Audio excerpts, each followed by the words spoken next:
Hello, നമ്മളൊരു logo design ചെയ്യുന്ന സമയത്ത് എങ്ങനെയുള്ള ഫോണ്ടുകൾ സെലക്ട് ചെയ്യാൻ വേണ്ടിയിട്ടാണ് നിങ്ങൾ ശ്രമിക്കാറ്? ആക്ച്വലി നമ്മളൊരു ലോഗോ ഡിസൈൻ ചെയ്യുന്ന സമയത്ത് ഫോണ്ടിൻ്റെ ഭംഗി മാത്രമല്ല നോക്കേണ്ടത്, അതിൽ വേറെ കുറച്ച് ഫാക്ടേഴ്സും കൂടി നമുക്ക് ഒരു ലോഗോ കാണുന്ന സമയത്ത് തന്നെ ആ ഒരു ബ്രാൻഡിനെ ഫീൽ ചെയ്യാൻ പറ്റണം. ഒരു ലക്ഷറി ബ്രാൻഡിന് വേണ്ടിയിട്ടാണ് നിങ്ങൾ ഡിസൈൻ ചെയ്യുന്നതെങ്കിൽ നിങ്ങൾ യൂസ് ചെയ്യേണ്ടത് സെരിഫ് ഫോണ്ടുകളാണ്. അതായത് ഒരു ജ്വല്ലറി, ഒരു ബൊട്ടീക്ക്, ലൈക്ക് ആ ഒരു കൈൻഡ് ഓഫ് ബ്രാൻഡുകളാണെന്നുണ്ടെങ്കിൽ നിങ്ങൾ യൂസ് ചെയ്യേണ്ടത് സെരിഫ് ഫോണ്ടുകളാണ്.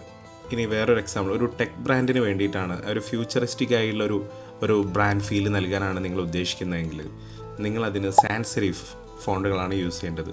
ഭയങ്കര ക്ലീൻ ആൻഡ് മോഡേൺ ആയിട്ടുള്ള സാൻസ് സെരിഫ് ഫോണ്ടുകൾ ഒരുപാട് നമുക്ക് അവൈലബിൾ ആണ്. അതേപോലെ കിഡ്സുമായിട്ട് റിലേറ്റ് ചെയ്യുന്ന ഒരു വർക്കാണ്, ഒരു പ്രൊജക്റ്റാണ് നിങ്ങൾ കമ്മിറ്റ് ചെയ്യുന്നതെങ്കിൽ നിങ്ങൾ അവിടെ യൂസ് ചെയ്യേണ്ടത് റൗണ്ടഡ് ആൻഡ് പ്ലേഫുൾ ആയുള്ള ഫോണ്ടുകളാണ്. നമ്മൾ ഒരു ലോഗോയ്ക്ക് വേണ്ടി ഫോണ്ട് ചൂസ് ചെയ്യുന്ന സമയത്ത് ശ്രദ്ധിക്കേണ്ട വേറെ കുറച്ച് കാര്യങ്ങൾ പറയാം.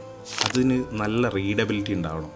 അത് എത്ര ചെറിയ സൈസിലും നല്ല ക്ലിയർ ആയിട്ട് വിസിബിളായിട്ട് നമുക്ക് റീഡ് ചെയ്യാൻ പറ്റണം. പിന്നെ അടുത്തൊരു പോയിൻ്റ് എന്ന് പറയുന്നത് യുണീക്നെസ് ആണ്. നമ്മൾ കൂടുതലും കണ്ടുവരാത്ത ഫോണ്ടുകളിൽ നിന്ന് ഒന്ന് വേറിട്ട് ചിന്തിച്ചിട്ട് യുണീക്കായുള്ള ഫോണ്ടുകൾ യൂസ് ചെയ്യാം.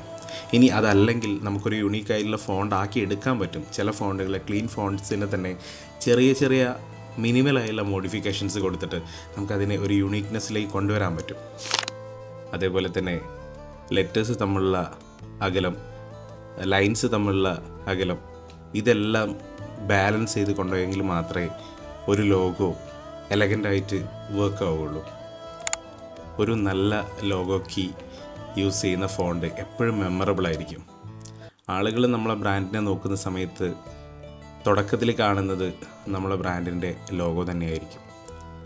അതിൽ മനസ്സിൽ നിൽക്കുന്ന ഒരു മെയിൻ ഘടകം തന്നെയാണ് ആ ബ്രാൻഡിൻ്റെ ടൈപ്പോഗ്രാഫി.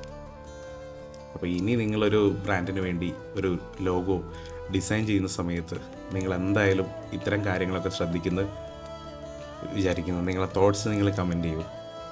ലോഗോയിൽ യൂസ് ചെയ്യാൻ പറ്റുന്ന മിനിമൽ ആൻഡ് ക്ലീൻ ആയിട്ടുള്ള സെരിഫ്, സാൻസ് സെരിഫ്, പ്ലേഫുൾ, റൗണ്ടഡ് ആയുള്ള കുറച്ച് ഫോണ്ട്സിൻ്റെ ഒരു ലിസ്റ്റ് ആൻഡ് ഡൗൺലോഡഡ് ഫയൽസിൻ്റെ ഒരു സിപ്പ് ഫയൽ ഞാൻ ക്രിയേറ്റ് ചെയ്തിട്ടുണ്ട്.